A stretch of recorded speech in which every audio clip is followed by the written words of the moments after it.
नमस्कार. लाडकी बहीण योजना ही योजना महिलांसाठी एक शासनाचा सर्वात मोठा आर्थिक मदतीचा हात म्हणून ही योजना ठरलेली आहे. मीडिया रिपोर्टनुसार तब्बल 72 लाख लाडक्या बहिणी अपात्र ठरलेल्या आहेत. त्यामुळे कोट्यवधींचा घोटाळा लाडकी बहीण योजनेत झालेला आहे. आता सरकारकडून या लाडक्या बहिणीवर काय कारवाई केली जाणार, याचबरोबर कोणकोणत्या महिला या योजनेसाठी अपात्र आहेत, या संदर्भात शासनाने परिपत्रक जारी केले आहे. या परिपत्रकानुसार मार्गदर्शक सूचना देण्यात आलेल्या आहेत.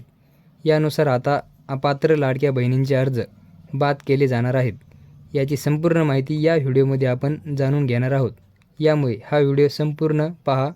तर चला सुरू करूया. आपले स्वागत आहे मराठी सपोर्ट या यूट्यूब चॅनलवरती. राज्य सरकारच्या महत्त्वाकांक्षी लाडकी बहीण योजनेच्या पडताळणीनंतर अनेक त्रुटी समोर येत आहेत. त्यातच आता पडताळणीनंतर तब्बल 42 लाख लाडक्या बहिणी अपात्र असल्याची धक्कादायक माहिती समोर आली आहे. अपात्र अर्जदाराच्या स्वयंघोषणापत्राचा आधार घेऊन त्यांनी घेतलेल्या लाभाची रक्कम वसूल करण्यात येणार आहे, अशी शक्यता वर्तवली जात आहे. शासनाने परिपत्रक सुद्धा जाहीर केला आहे. या परिपत्रकानुसार नवीन नियम आता जाणून घेऊया. 1 ऑगस्ट 2025 रोजी महिला व बालविकास मंत्रालयाची ऑनलाईन बैठक घेण्यात आली होती. या बैठकीत मुख्यमंत्री माझी लाडकी बहीण योजनेच्या अर्जाची छाननी करण्याकरिता मार्गदर्शक सूचना जाहीर करण्यात आल्या. यानुसार आता पहिली अट काय आहे? नारी शक्ती दूत ॲपवर लाभार्थ्याचे वय हे 1 जुलै 2024 रोजीपर्यंत 21 वर्ष पूर्ण असणे गरजेचे आहे. नसेल तर लाभार्थ्यास अपात्र करावे. याचबरोबर जे वेब पोर्टलवर लाभार्थी आहेत यांनी जर 30/9/2024 रोजीपर्यंत 21 वर्ष पूर्ण नसल्यास अशा देखील लाभार्थ्यांना अपात्र करावे. याचबरोबर आता लाभार्थ्यांचे वय 1 ऑगस्ट 2025 रोजी 65 पेक्षा जास्त असेल तर त्यांना अपात्र करण्यात येणार आहे. आता चौथी अट, लाभार्थ्यांच्या वयाची तपासणी करतेवेळेस त्यांचे आधार कार्ड व्यतिरिक्त जे कागदपत्र अपलोड केले आहेत ते तपासूनच वयाची खात्री करून घ्यावे.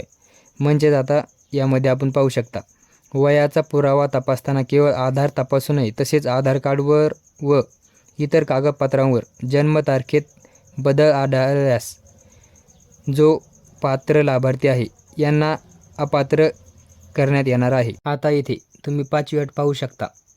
एका कुटुंबात जर 2पेक्षा लाभार्थी लाभ घेत असतील अशा देखील लाभार्थ्यांची तपासणी होणार आहे. आता यामध्ये आपण पाहिलं तर या योजनेअंतर्गत एका कुटुंबातील 1 अविवाहित आणि 1 विवाहित अशा महिला या योजनेचा लाभ घेण्यास पात्र आहेत, असे नमूद करण्यात आलेले आहे. या बैठकीत माननीय सचिव यांच्या सूचनेनुसार एका कुटुंबात जर 1 विवाहित आणि 1 अविवाहित महिलेपेक्षा जास्त महिला लाभ घेत असतील तर कुटुंबातील सदस्यांनाच विचारून पात्र किंवा अपात्र ठरवण्यात यावे. याचबरोबर लाभार्थ्यांनी मुख्यमंत्री माझी लाडकी बहीण योजनेचा लाभ चालू केल्यानंतर रेशन कार्डमध्ये बदल केलेला असल्यास जुने रेशन कार्डप्रमाणे कुटुंबातील महिलांची संख्या ग्राह्य पकडावी. आता 6वी अट पाहूया. कुटुंबात 2 विवाहित महिला जर योजनेचा लाभ घेत असतील तर त्यातील 1 महिला ही अपात्र आहे.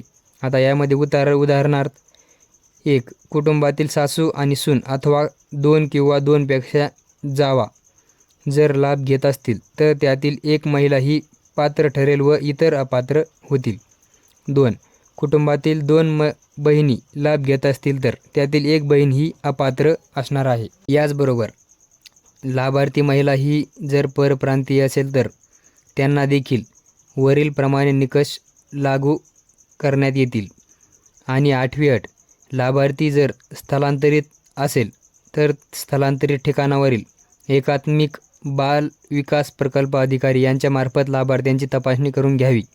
म्हणजेच यामध्ये स्थलांतरित ठिकाणी जर लाभार्थीबद्दल कोणतीही माहिती एकात्मिक बाल विकास प्रकल्प अधिकारी यांनी अवगत झाली नसली तरी लाभार्थ्यास अपात्र करण्यात यावे. तर आता या परिपत्रकानुसार ज्या लाभार्थी महिला आहेत यांना या नवीन सर्व नियमानुसार ज्या महिला पात्र असणार आहेत त्यांना लाभ दिला जाईल आणि ज्या महिला अपात्र आहेत त्यांचे अर्ज बाद करून त्यांचे इथून पुढील हप्ते त्यांच्या खात्यात जमा केले जाणार नाहीत.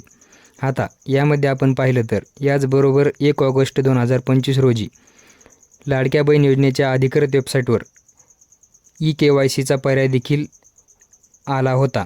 आता या संबंधातील अपडेटसुद्धा शासनाकडून देण्यात आली होती की आता लाडक्या बहिणींना ई-KYC करावी लागणार आहे. आता यामध्ये आपण पाहिलं तर ई-KYC करणे का गरजेचे असते? KYC केल्याने ज्या लाभार्थी महिला आहेत यांना लाभ मिळत राहतो. याचबरोबर बोगस लाभार्थी सापडतात, फसवणूक टाळता येते आणि लाभार्थ्यांचा जो डेटा आहे तो सुरक्षित ठेवला जातो. आणि याचबरोबर शासनाकडे योग्य सर्व अहवाल सादर केल्याने ज्या सर्व पात्र महिला आहेत यांना बरोबर लाभ दिला जातो.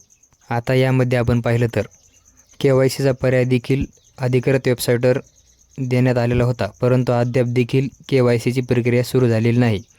जेव्हा KYCची प्रक्रिया सुरू होईल मग ही KYC कुठे करावी लागेल, कशी करावी लागेल याची संपूर्ण माहिती आपण आपल्या यूट्यूब चॅनलवर व्हिडिओच्या माध्यमातून नंतर जाणून घेणार आहोत. आता या नियमानुसार लाडक्या बहिणी अपात्र ठरून त्यांचे अर्ज बाद केले जाणार आहेत आणि आता अशा लाडक्या बहिणींना यापुढील हप्त्यांचा लाभ दिला जाणार नाही आणि अशा अपात्र महिलांकडून वसुली देखील करण्यात येणार आहे, अशी माहितीसुद्धा शासनाकडून देण्यात आलेली आहे.